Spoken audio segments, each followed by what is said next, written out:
বহু প্রত্যাশার একটা নির্বাচন হয়েছে। নির্বাচনের ফলাফল নিয়ে আজকে আমরা কোনো কথা বলবো না, কিন্তু আমরা বুক ভরা আশা নিয়ে এই সংসদে এসেছি। যেই সংসদ জুলাই শহীদদের রক্তের উপর দাঁড়িয়ে আছে। আমরা অনুরোধ করেছিলাম যে এই সংসদে যারা ফ্যাসিস্ট সরকারের দূষর ছিল, যারা খুনের সহযোগী ছিল, তারা কেউ যেন এখানে কোনো বক্তব্য রাখতে না পারে। এই প্রেসিডেন্ট 3টা কারণে অপরাধী, যার বক্তব্য এই মহান সংসদে আমরা শুনতে পারি না। প্রথম কারণ হচ্ছে তিনি সমস্ত খুনের সহযোগী ছিলেন। তার আমলে যে খুনগুলো হয়েছে, একটা খুনের বিরুদ্ধেও তিনি শাসক গোষ্ঠীর প্রতিবাদ করেন নাই। সেই খুনে তিনি কোনো ব্যবস্থা গ্রহণ করেন নাই।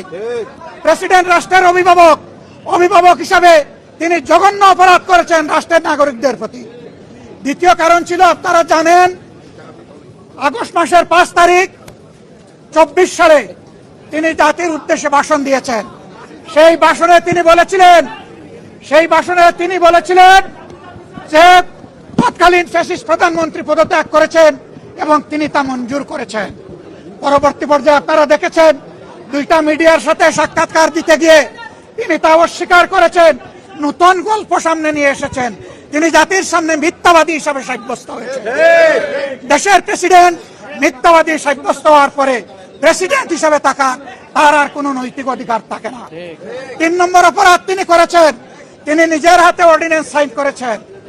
এই জুলাই অভ্যুত্থানের পরে ফেব্রুয়ারির 12 তারিখ নির্বাচন হবে।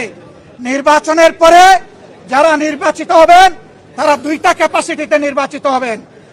তারা সংস্কার পরিষদের সদস্য হিসাবে নির্বাচিত হবেন এবং তারা একই সাথে সংসদ সদস্য হিসাবে নির্বাচিত হবেন।